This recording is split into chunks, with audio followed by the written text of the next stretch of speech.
In the middle of the 20th century, the American dream had two wheels and a chrome finish. It was a time of white picket fences and a sense of absolute certainty about the future. If you were a child in the 1960s, your world was defined by a company located in Chicago called Schwinn. They were the undisputed kings of the sidewalk. They built bikes that were heavy, reliable, and essentially indestructible. They were the gold standard of safety and tradition. The Schwinn family ran their empire with a rigid hand, believing they understood the American child better than the children understood themselves. Therefore, they continued to produce the same upright, sensible bicycles year after year. But while the executives sat in their mahogany boardrooms, a quiet rebellion was brewing in the dirt lots of Southern California. Thousands of miles away from the corporate headquarters, the culture was shifting. Kids were no longer satisfied with the heavy cruisers their parents bought. They wanted something that felt like the motorcycles they saw on the silver screen. They began to scavenge for parts. They found old frames in scrap heaps and welded them together. They took long cushioned seats from discarded mopeds and bolted them onto small bicycle frames. They added tall, sweeping handlebars that looked like the horns of a steer. These were called scrapers, or choppers. They were ugly. They were improvised, and they were the most exciting thing to ever happen to a bicycle. These children had created a new language of movement, but the gatekeepers in Chicago were completely deaf to it. Enter Fritz. He was a man who lived between two worlds. He was a devoted Schwinn employee, a man who respected the hierarchy and the history of the brand. However, he also had an ear to the ground. In 1962, Fritz took a trip to the West Coast and saw these Frankenstein creations for himself. He watched his kids perform stunts that seemed impossible on a standard bicycle. He saw the way they looked at their machines with a sense of pride that no store-bought bike could ever elicit. Fritz realized that the industry was standing on the edge of a cliff. He saw the future of the company in those dirt lots. He returned to Chicago with a radical idea. He wanted to mass-produce a bicycle that captured that outlaw spirit. He wanted to call it the Stingray. The reaction from the Schwinn leadership was not just cold. It was insulted. To the older generation of the Schwinn family, the design was an eyesore. It looked unstable. The small wheels and long seat went against every principle of engineering they had spent decades perfecting. They believed the bike was a fad that would vanish by next summer. Therefore, they initially refused to put the Schwinn name on it.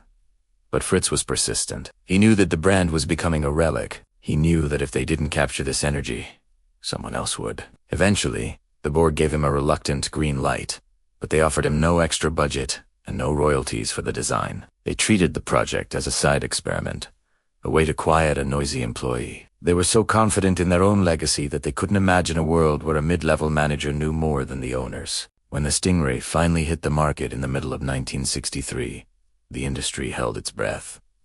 The marketing was cautious. The executives expected a modest release, followed by a quick, quiet exit. But the reality was a tidal wave that no one was prepared for. Within months, every child in America was screaming for a Stingray. The demand was so intense that the factory couldn't keep up. The company had stumbled upon a gold mine they didn't even believe existed. Suddenly, Schwinn was more than a manufacturer.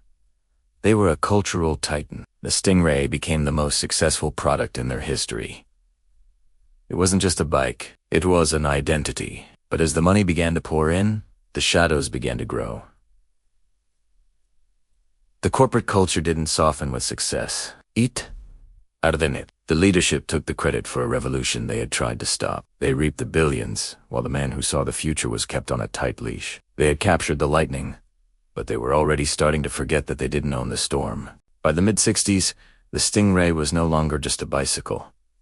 It was the heartbeat of the American neighborhood. The Schwinn factory in Chicago was humming 24 hours a day to keep up with a demand that seemed bottomless. Every time a new shipment arrived at a local dealer, it was gone within hours. The company was witnessing a level of wealth and influence that few family-owned businesses ever achieve. Therefore, the Schwinn family began to view themselves as untouchable architects of the American childhood. But as the coffers filled with millions, a disconnect began to form between the polished glass of the executive suite and the greasy reality of the workshop floor. The success was so overwhelming that it masked the cracks forming in the foundation of the empire. The leadership doubled down on the Stingray's aesthetic, adding flashy colors and gear shifters that mimicked muscle cars. Yet, obsessed with their reputation, they insisted on using heavy, thick-walled steel, a point of pride, where weight equaled worth. In a world starting to move faster, this steel became an anchor. Internally, the atmosphere grew toxic. The family demanded absolute loyalty but offered little in return. Fritz, the visionary who had saved them, was treated as a mere subordinate who had done his job, receiving no share of the massive profits from his creation. Then came the safety concerns. The iconic high handlebars and banana seat made the Stingray prone to tipping during wheelies, leading to injuries. When the government and safety advocates took notice, Schwinn's response was arrogance. They lobbied against regulations instead of redesigning the bike, believing themselves above criticism. This arrogance extended to their dealers, whom they controlled ruthlessly, and blinded them to rising competitors. They dismissed the nascent mountain biking and BMX movements as passing fads. While Japanese companies like Shimano perfected lightweight precision components, Schwinn clung to 1950s manufacturing processes. The Made in America label was becoming a mark of stagnation. As the 1970s arrived, adults began seeing bicycles as practical transportation amid an energy crisis. The market demanded lightweight 10-speeds. Yet Schwinn remained anchored to the past, still convinced the heavy, ornamental Stingray style was all America wanted. They mistook a cultural moment for a permanent law of nature. Fritz, who had seen the future once, tried to sound the alarm about BMX and lighter materials. His warnings met a wall of silence.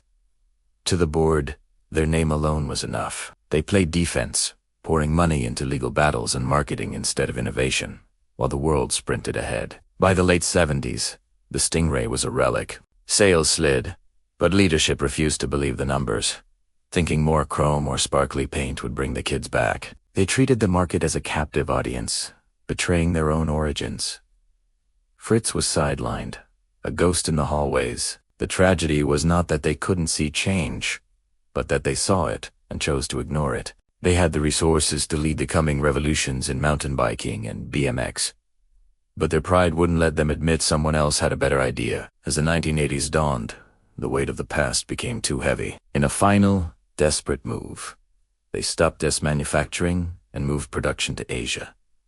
In outsourcing their soul, they handed their blueprints and legacy to their future rivals. The iconic Chicago factory fell silent. Thousands of loyal workers were cast aside. The bikes from overseas were generic and uninspired. By 1992, the company that once controlled over half the American market filed for bankruptcy. The empire was carved up, reduced to a logo on budget big box bikes.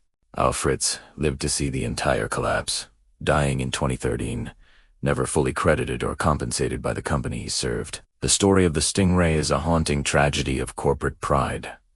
The brand exists today, but it is a ghost. To see its true legacy, you must find the rusted original frames in garages, relics of a time when innovation was born in dirt lots, not boardrooms.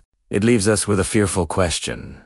If the people at the top stop listening to the people on the street, does the brand truly exist anymore? Or is it just a name on a piece of paper?